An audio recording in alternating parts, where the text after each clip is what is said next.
If someone is not only very good looking, but imagine that this person was really standing in front of you telling you all this, would you probably say, wow, that sounds too good to be true?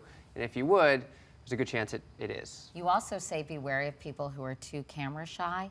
What do you mean by that? Yeah, well, you know, if they're online and they're actively engaging with you in a relationship, communicating either through Facebook or dating websites, they're obviously technologically adept, and to assume that they can't figure out a webcam or that they can't text you a picture of themselves, somehow specifically indicating that it is in fact them, suggests that they're either hiding something or obviously avoiding it because they're not who they say they are. You also say watch out for someone who's all about the drama.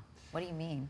Well, a theme that we see a lot in these relationships is once you've developed a close friendship and a connection, all of a sudden, when it's time to meet up, something happens, a car accident or severe illness, very often cancer.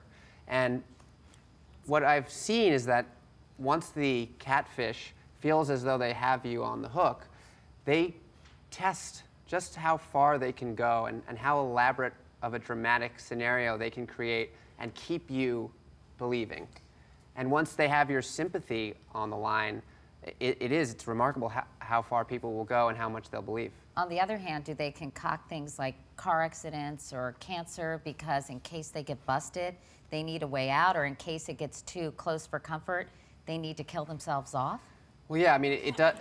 No, I know, but right? They can say, yeah. just like this Lene said to Manti, right.